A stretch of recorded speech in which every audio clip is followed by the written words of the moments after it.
observações, fazendo comparações, com observações sucessivas, uma atrás da outra, e comparando com as que já tinham passado, com as precedentes. Então, parte-se de um ponto conhecido para um desconhecido. Assim começou a doutrina espírita. Primeiro, a dança das mesas. E já há alguns anos isso acontecia.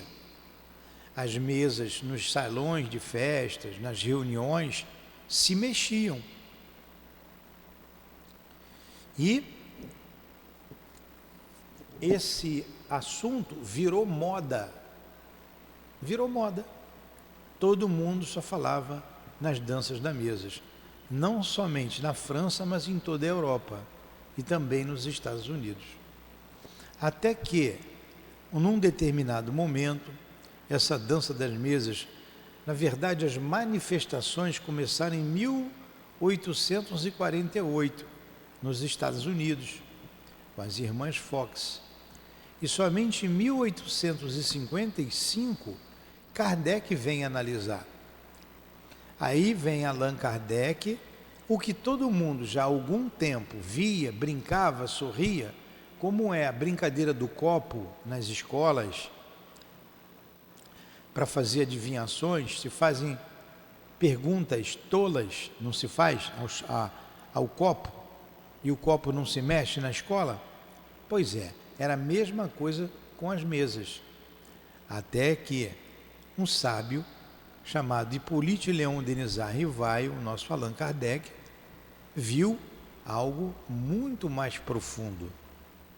E foi daí que se tirou toda a filosofia, toda a ciência, toda a religião espírita. Então, ela começou a partir de uma observação.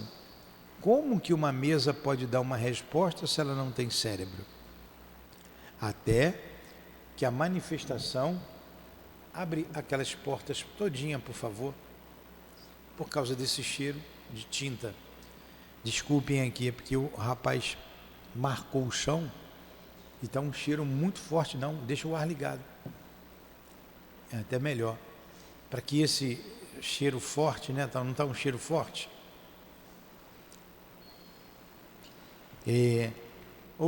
Até que Allan Kardec tira dali toda essa filosofia, toda essa ciência. Mas ela veio devagar, né?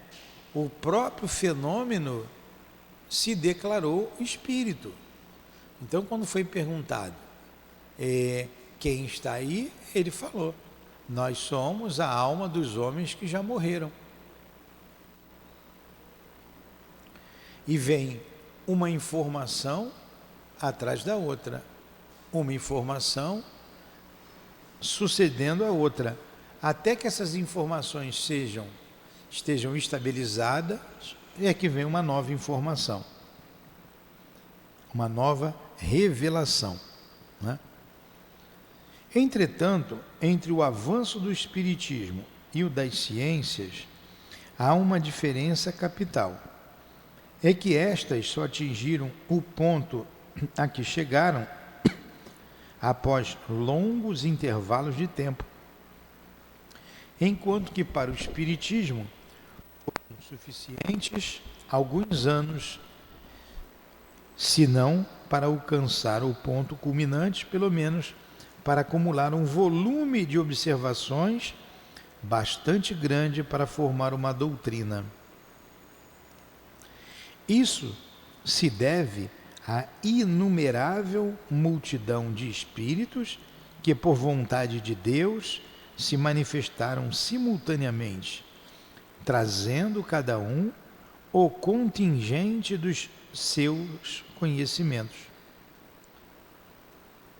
Resultou daí que todas as partes da doutrina, ao invés de serem elaboradas sucessivamente durante longos anos, o foram quase que ao mesmo tempo, em apenas poucos, e que bastou a reuni-las para que se formassem um todo.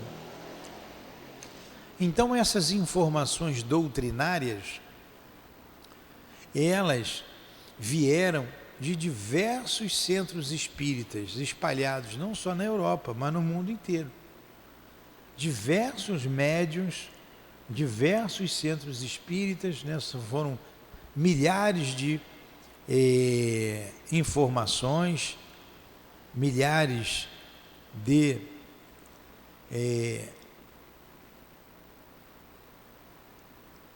cartas que Kardec recebia, ele lia, analisava, ele também tinha os médios que trabalhavam com ele, como as meninas da família Boudin, depois aquela médium, senhorita Jufré, né? Senhorita, a médium sonâmbula, acho que termina com Frê. Também e mais tarde a outra médium, a jovem senhorita,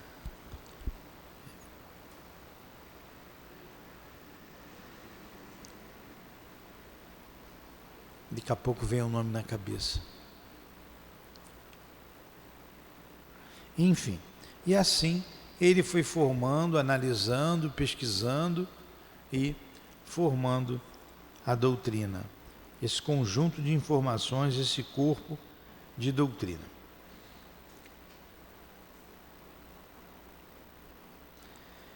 Quis Deus que assim fosse, primeiro para que o edifício chegasse mais rapidamente ao topo, segundo, para que se pudesse, através da comparação, ter um controle, por assim dizer, imediato e permanente da universalidade do ensino, cada parte tendo valor e autoridade, apenas pela sua relação com o conjunto, todas devendo se harmonizar, achar o seu lugar no arranjo geral e chegar cada uma em seu tempo.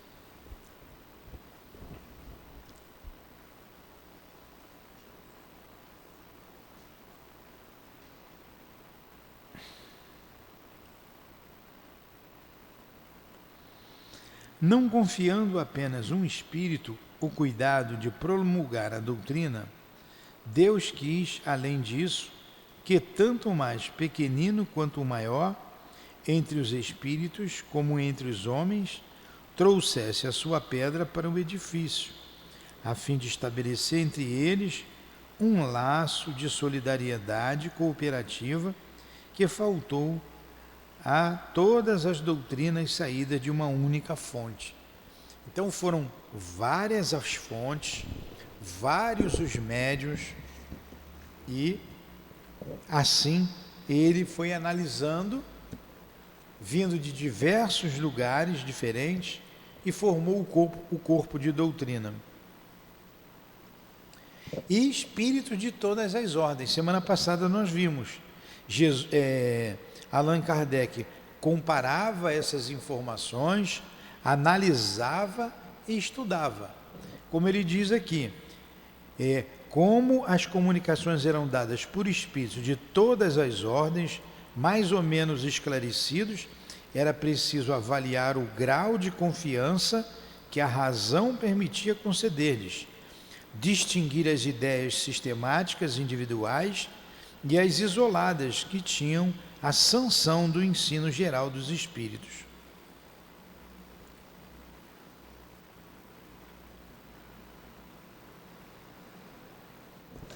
Então, olha, ele tinha que analisar e ver o que era a opinião pessoal de um espírito. Por exemplo, Allan Kardec tinha lá um contemporâneo dele, chamado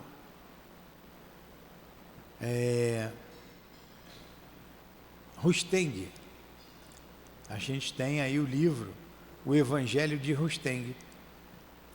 Então é um livro considerável, são bastante páginas, e ele dava a opinião dele.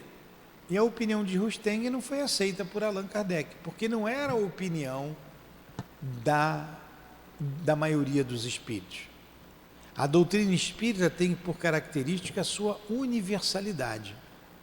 Vários espíritos, e não somente os espíritos superiores, espíritos inferiores também.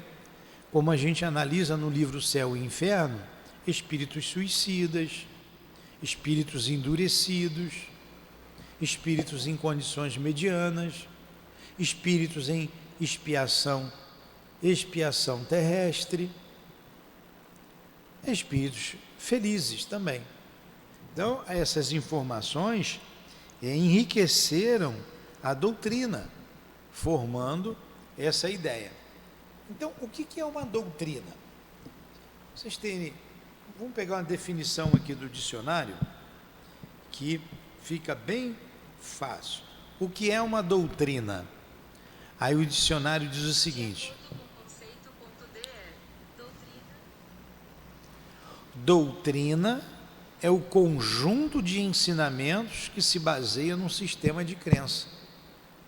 Um conjunto de ensinamentos que se baseia num sistema de crença. São os princípios que existem acerca de uma determinada questão, geralmente com o intuito de a universalizar. E mais, ele coloca aqui,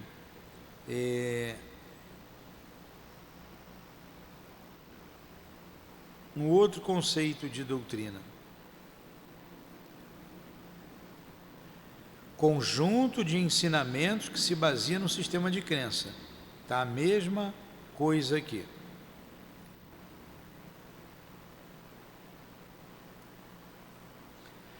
A doutrina está sempre relacionado à disciplina, a qualquer coisa que seja objeto de ensino.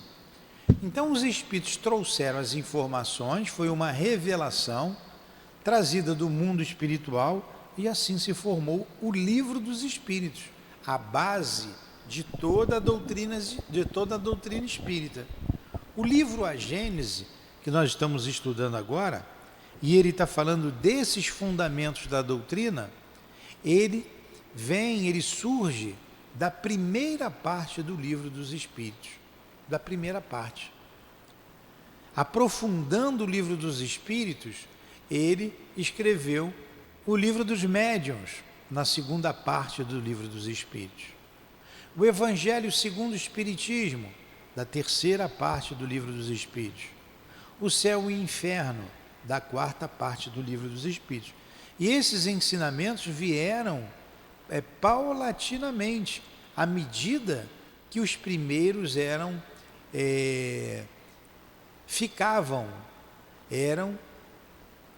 absorvidos pelas pessoas. Somente aí vinham outros ensinamentos.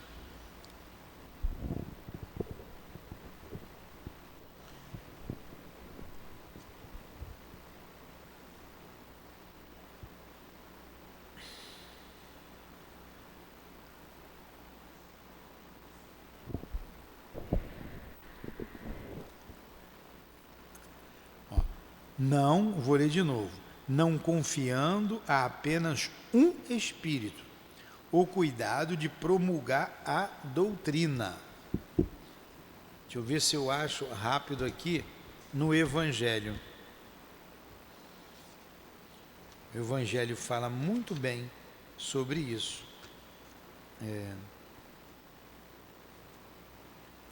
Aqui. A autoridade da doutrina espírita. Se a doutrina espírita fosse uma concepção puramente humana, só teria por garantia os conhecimentos daquele que a tivesse concebido. Ora, aqui na Terra ninguém poderia ter a justificada pretensão de possuir, só para ele, a verdade absoluta. Se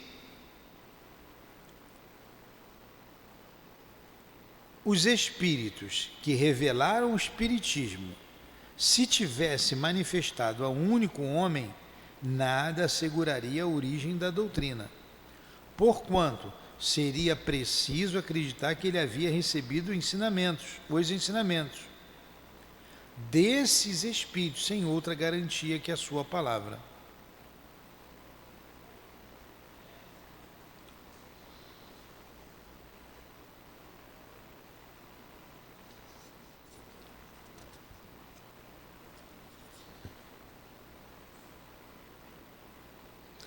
A universalidade do ensino dos espíritos fez a força do espiritismo, e nela também está a causa da sua rápida propagação. Então, foram vários espíritos em vários centros espíritas que trouxeram a doutrina. Isso é que dá credibilidade em vários lugares diferentes. Por outro lado, cada espírito, assim como cada homem, tendo apenas uma limitada soma de conhecimentos, não estava apto individualmente a tratar ex professo, isto é, de uma forma perfeita e completa, das inúmeras questões que dizem respeito ao espiritismo. Essa é uma das razões porque, em cumprimento dos desígnios do Criador, a doutrina não podia ser obra de apenas um espírito, nem de apenas um médium. Ela só podia surgir da coletividade dos trabalhos controlados uns pelos outros.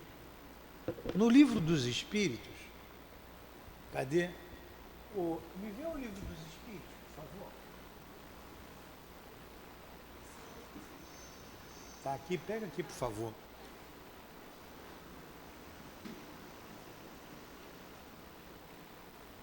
Vê se não está aqui, vê se o livro dos Espíritos não está aqui na frente. Pode vir aqui, ó. Vai aqui. Coloca a mão aí. Vê se não é esse primeiro aí. Vê se é esse. Não, não é. É isso aí, serve. Ó, aqui no livro dos Espíritos, logo no início, na introdução,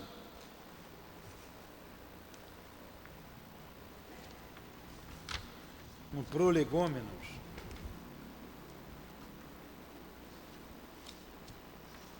quando termina o Prolegômenos, que é uma introdução, ó, essa aula aqui é para quem gosta de estudar, quem gosta de pesquisar. A gente aprofunda a doutrina espírita. Então, o livro A Gênese é um livro que veio por último. Primeiro, o livro dos Espíritos, vem ali o que é o Espiritismo, a Revista Espírita, o livro dos Espíritos, o livro dos Médiuns, vem o Evangelho, o Céu e o Inferno, só depois, em 1869, é que vem o livro A Gênese. E Kardec desencarna depois. Quem assina aqui o Prolegômenos? O que é o Prolegômenos? Prolegômenos é a apresentação do livro. É uma espécie de introdução. Então, ele assina aqui, ó, São João Evangelista, Santo Agostinho, São Vicente de Paulo, São Luís, o Espírito de Verdade, Sócrates, Platão, Fénelon, Franklin, Swedenborg, etc, etc, etc. Então, vários espíritos assinaram, vários espíritos trouxeram a doutrina espírita, através de vários médiuns, todos falando a mesma coisa. Isso é que dá o caráter de universalidade da doutrina espírita. É a doutrina dos espíritos, não é a doutrina de Allan Kardec. Allan Kardec foi um professor, um poliglota, um homem, um pedagogo, discípulo do grande pedagogo Pestalozzi. Ele arrumou, juntou essas ideias e compilou o Livro dos Espíritos e os demais livros. A doutrina não é de Allan Kardec, a doutrina é doutrina dos Espíritos.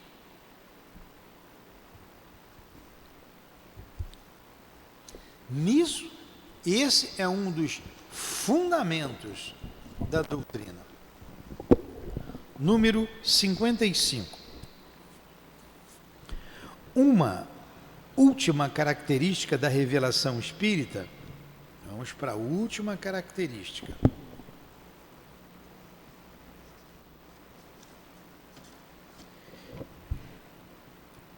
Que ressalta das próprias condições em que ela é feita, é que, apoiando-se em fatos, ela é, e não pode deixar de ser, essencialmente progressiva, como todas as ciências de observação. Então ela é uma doutrina progressiva, quer dizer, ela progride. Ela não é estanque, ela é dinâmica. Pelo seu autor, alia-se a ciência que, sendo a exposição das leis da natureza, em uma certa ordem de fatos, não pode ser contrária à vontade de Deus, o autor destas leis. As descobertas da ciência glorificam a Deus, em lugar de rebaixá-lo. Elas apenas destroem o que os homens edificaram sobre as falsas ideias que tiveram de Deus.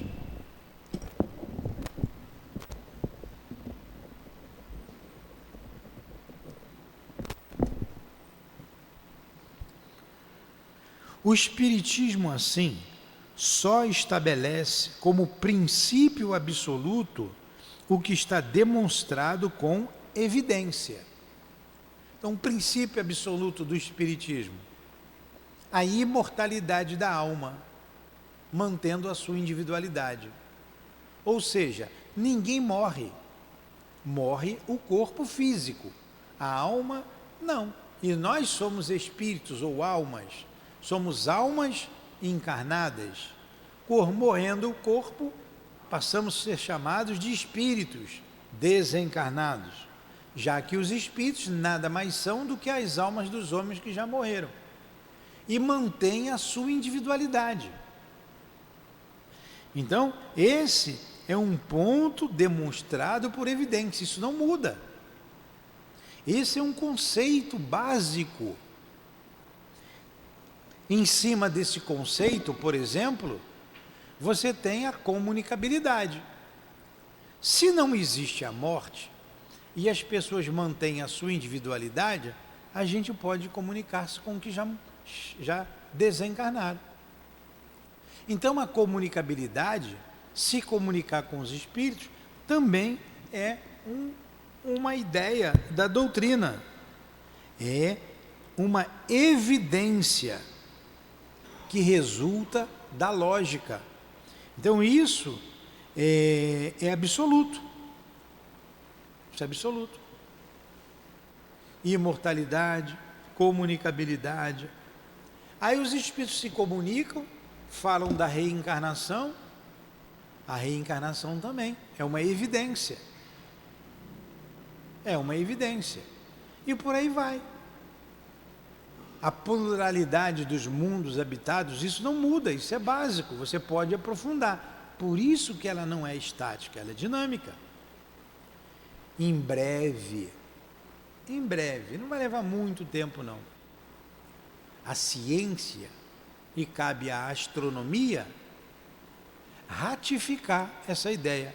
O que é ratificar? Confirmar a ideia de que existe vida em tudo quanto é planeta. A vida está em todos os lugares. E a ciência vai ter que falar disso. Não existe planeta sem vida. Não existe mundo sem dívida, sem vida. O próprio Jesus já tinha dito: existem muitas moradas na casa do meu Pai. O que ele não aprofundou, a doutrina espírita, ele não podia aprofundar, as pessoas não tinham alcance para compreendê-lo. Hoje, nós já temos. A doutrina espírita nos mostra claramente a pluralidade dos mundos habitados. Fala disso com bastante clareza.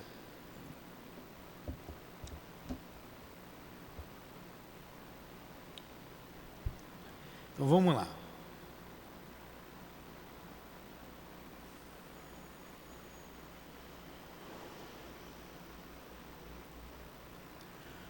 O Espiritismo, assim, só estabelece como princípio absoluto o que está demonstrado com evidência, ou o que resulta logicamente da observação, o que a gente viu agora. Relacionando-se com todos os ramos da organização social, aos quais dá o apoio das suas próprias descobertas, assimilará sempre todas as doutrinas progressivas, de qualquer ordem que sejam, chegadas ao estado de verdades práticas e saídas do domínio da utopia, sem que o Espiritismo se suicidaria. Deixando de ser o que é, desmentiria sua origem e seu fim providencial.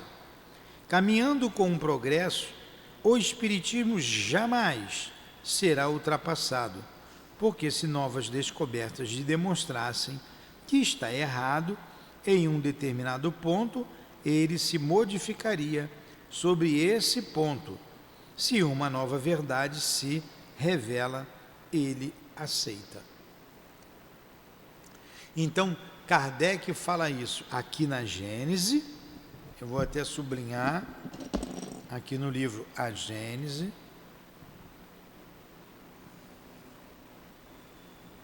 E também no livro Obras Póstumas. Se a ciência, por isso que ele colocou, que ela nunca vai acabar. Eu vou ler de novo esse pedaço e vou explicando. Caminhando com o progresso, o Espiritismo jamais será ultrapassado, porque se novas descobertas lhe demonstrassem que está errado, em um determinado ponto, ele se modificaria sobre esse ponto. Se uma nova verdade se revela, ele aceita. Então, se a ciência trouxer uma verdade, dizendo que aquele ponto doutrinário, a doutrina se modificará e caminhará com esta verdade. Então ela jamais será ultrapassada.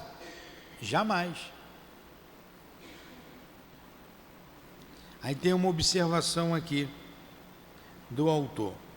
Diante de declarações tão nítidas e tão categóricas como as contidas neste capítulo, caem todas as alegações de tendência ao absolutismo e à autocracia dos princípios, todas as falsas assimilações que algumas pessoas prevenidas ou mal informadas emprestam à doutrina.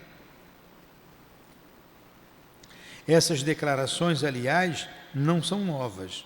Nós a temos repetido inúmeras vezes nos nossos escritos para não deixar nenhuma dúvida a esse respeito.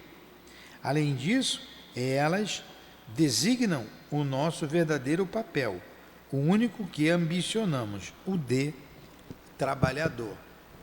Então, se a ciência demonstrar que nós estamos errados em algum ponto, a gente modifica esse ponto e segue a ciência. Com isso, jamais a doutrina será ultrapassada. Vou ler o item 56 e a gente vai parar por aqui.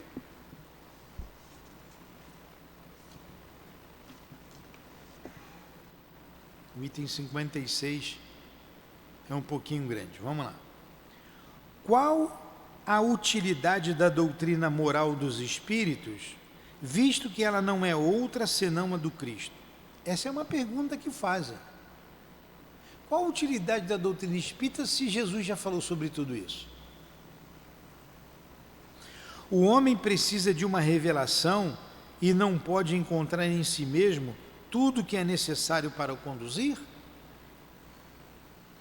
Então são duas perguntas. O homem precisa de uma revelação, já não tem, Jesus já não disse tudo, e não pode encontrar em si mesmo tudo que é necessário para se conduzir, precisa de uma doutrina nova? A resposta que Kardec nos dá: do ponto de vista moral, Deus, sem dúvida, deu ao homem um guia na sua consciência, que ele diz: não faças a outrem o que não gostarias que te fizesse. Então, olha só, do ponto de vista moral, Deus nos deu um guia: não faz ao outro que não gostaria que fizesse a você. Tudo bem. A moral natural está escrita no coração do homem. Todo mundo sabe o que é certo e o que é errado, o que deve e o que não se deve fazer.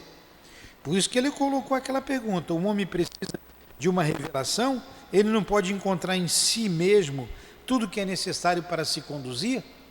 Kardec está dizendo esses aspectos, sim. É só fazer o outro que gostaria que fizesse a você, não fazer o outro que não gostaria que fizesse a você. E isso está escrito na gente, no coração do homem. Porém, todos sabem lê-la nesse livro?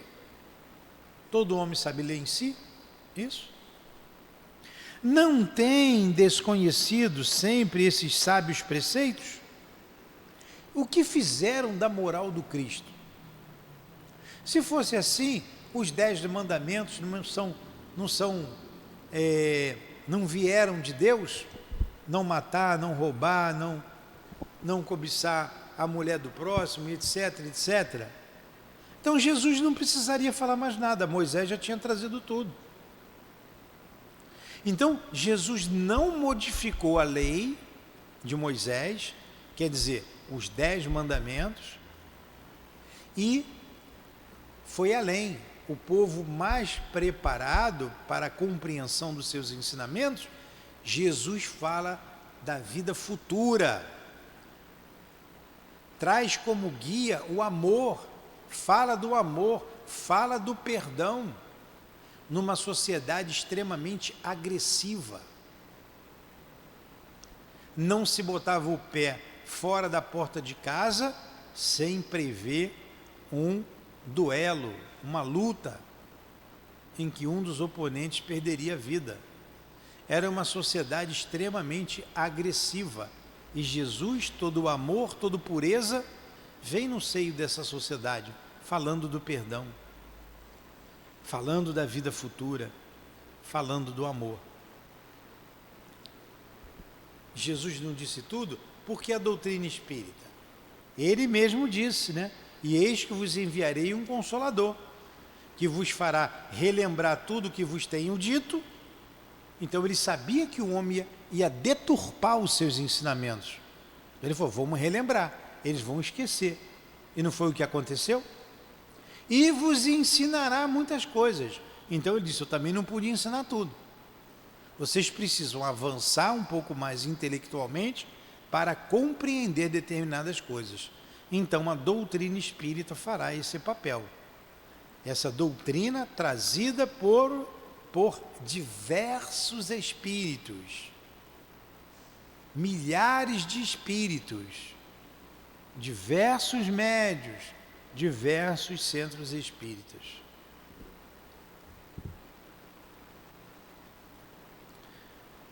Como a praticam aqueles mesmos que a ensinam? Como praticam aqueles que ensinam o cristianismo?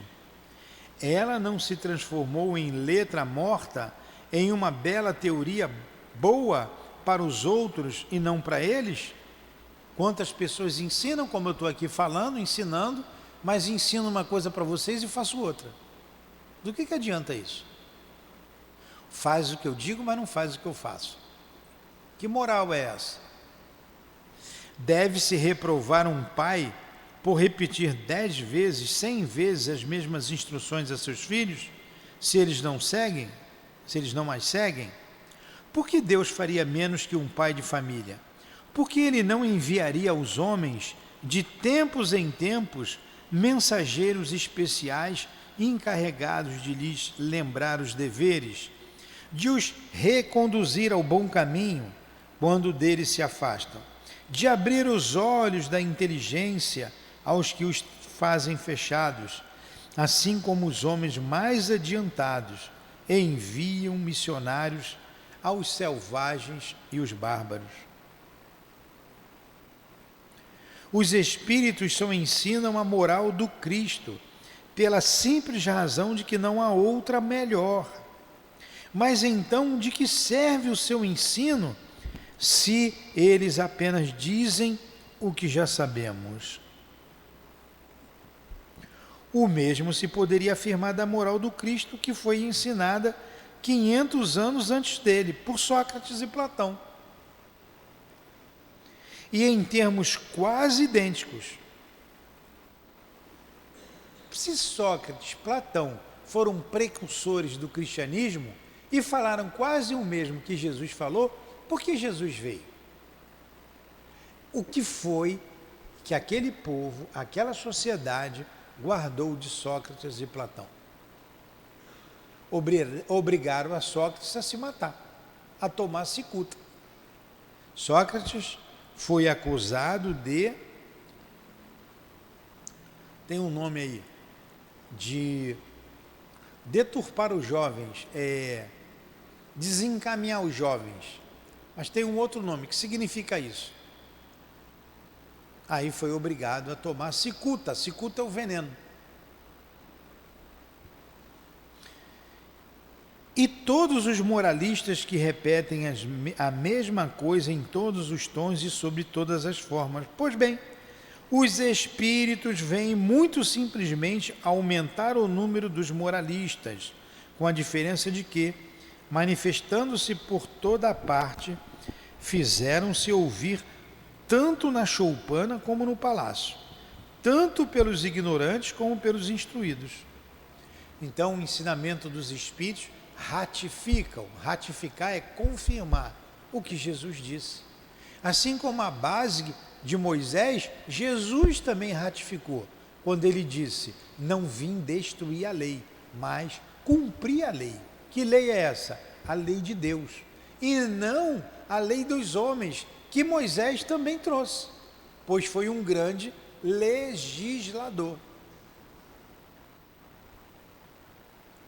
O que o ensino dos Espíritos acrescenta à moral do Cristo é o conhecimento dos princípios que tornam a ligar os mortos e os vivos, que completam as noções vagas que eles tinham dado da alma, do seu passado e do seu futuro, e que dão por sanção a doutrina, as próprias leis da natureza. Porque até a doutrina espírita vir, já tinham se perdido essa comunicabilidade. Alguns poucos médiuns se aproveitavam disso, como você tem um monte de médiuns aí se aproveitando disso, colocando cartazes nos postes para ganhar dinheiro do incauto que vai em busca de respostas para as suas vidas. E foi por isso que Moisés proibiu a comunicabilidade com os espíritos. E até então, e até hoje, dizem: essa doutrina é uma doutrina satânica, porque eles se comunicam com Satanás. Não é assim que dizem nas igrejas? Não vá lá. Não vá. Mas seu Nilton é gente boa. Não, o diabo se faz de bonzinho para enganar.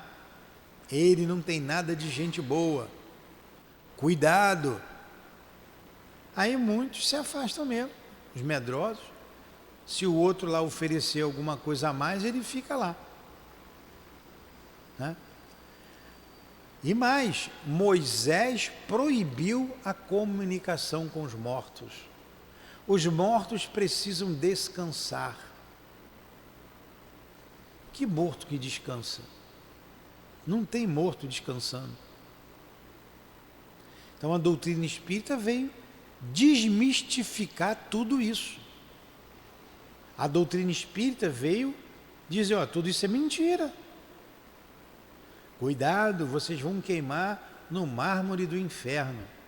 Não existe nem o inferno nem o mármore. A doutrina espírita veio desmistificar isso. Então, quanta coisa ela trouxe ligando o homem ao mundo espiritual. Nós não estamos aqui sozinhos. Para eu falar, alguns espíritos estão aqui, não sei quantos, me apoiando, me ajudando. Vocês estão aí sentados nos ouvindo, e vários espíritos desencarnados também, ouvindo o que nós estamos dizendo. E se tem algum espírito descrente aqui, a gente diz assim, ó, você é a prova disso, você não morreu. Talvez você não acreditasse que a vida continuava e você está aqui. Você não foi tão bom assim e não foi para o inferno. Para o céu é que não ia mesmo, porque não era bom, né? Mas também não foi para o inferno. Deu umas cabeçadas por aí e hoje está aqui estudando, ouvindo. Eles mesmos comprovam, podem se comunicar, podem conversar, como nós fazemos aqui. A gente evoca e conversa, tanto com os sofredores, quanto com os dirigentes da nossa casa. Ontem, na nossa aula aqui, para os médios, mostramos, você veio ontem, a comunicação, a comunicabilidade, a comunicação estabelecida com os guias da casa, a orientação que ele nos deu. Colocamos aqui para todos ouvir. Lá, nas outras religiões ortodoxas, isso não acontece. É proibido. Mas ninguém pode proibir algo que é impossível de acontecer. Se proibia a comunicação com os mortos, é porque poderia se comunicar. Então tem que saber o porquê da proibição. Ah, proibiu por isso, isso e isso. Ah, tudo bem. Proibiu porque eles faziam um comércio com o mundo espiritual. Abusavam das comunicações. Hoje, a gente evoca o espírito, seja quem for, um espírito sofredor ou um espírito guia, com o mesmo respeito, para tirar conhecimentos, orientações ou para aliviar a dor desses que mais sofrem. E para terminar, ele continua aqui.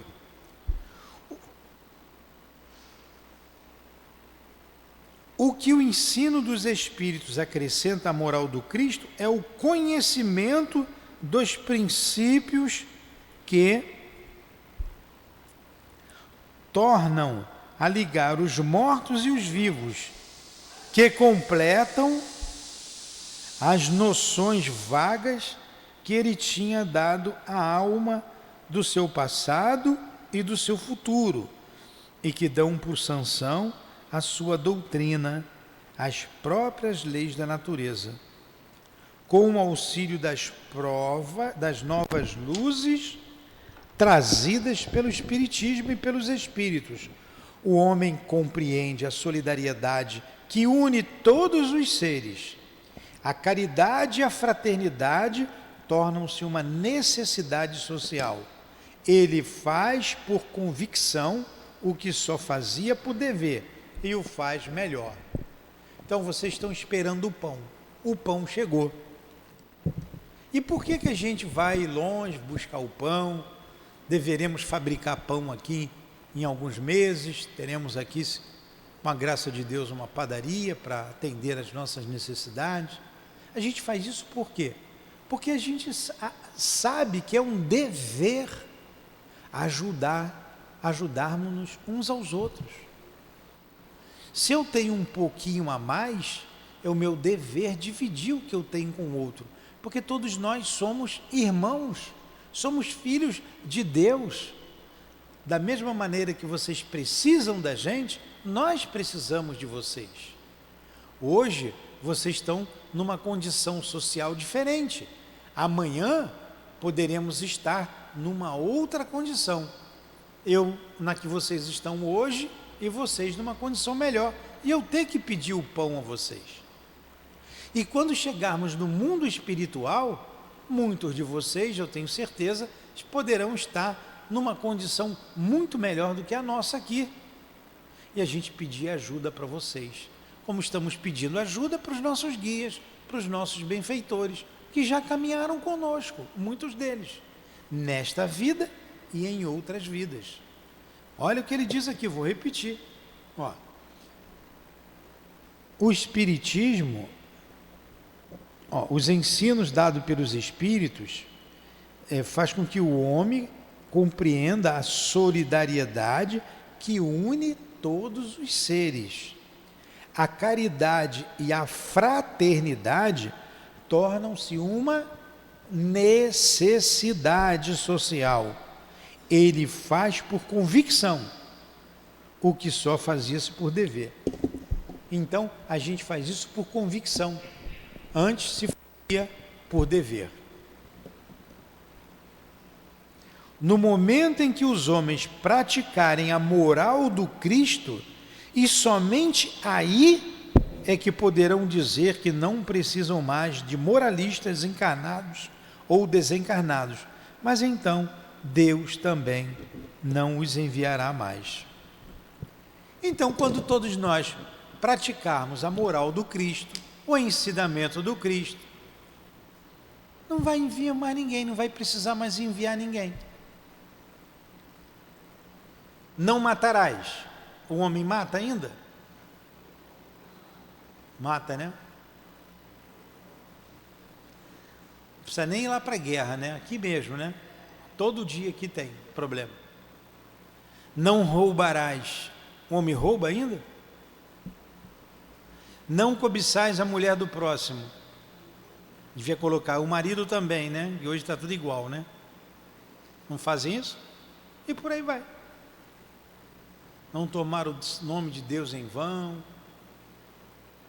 Não cobiçais nem o ouro, nem o jumento, nem o burro do outro. Hoje a gente não tem nem ouro nem jumento, mas tem o pouco que tem. Não tem gente de olho grande em cima das nossas coisas? Então precisa ainda de moralistas, precisamos ainda do ensino dos Espíritos. Me perdoe, vocês só estão aqui mesmo por causa do pão, senão vocês não iam vir. Aí estão sendo obrigados a ouvir tudo isso. Então estamos relembrando a vocês o que Jesus disse. Faz ao outro o que vocês gostariam que fizesse a vocês.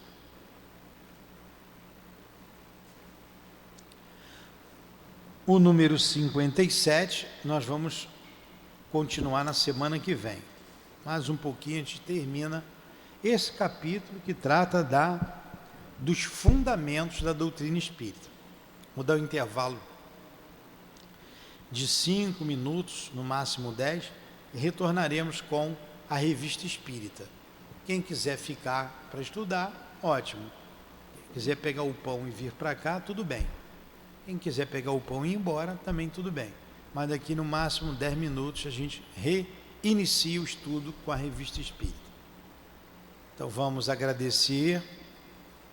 Agradecemos a Deus acima de tudo, em primeiro lugar, a Jesus, por este momento de estudo, de enlevo em nossa casa de amor. Agradecemos a Allan Kardec pelo seu imenso trabalho, deixando esse legado para todos nós. Agradecemos aos Espíritos do Senhor que trouxeram a doutrina espírita. Agradecemos aos guias aqui presentes, aos nossos patronos, o professor José Jorge, o Camilo Flammarion. Agradecemos ao altivo e aos guias desta casa de amor. Em nome desses irmãos, Senhor, em nome do amor que vibra nesta casa, em nome do nosso amor, Lourdinha, do teu amor, Jesus, e do amor de Deus, nosso Pai acima de tudo, encerramos os estudos da tarde de hoje em torno do livro A Gênese. Que assim seja.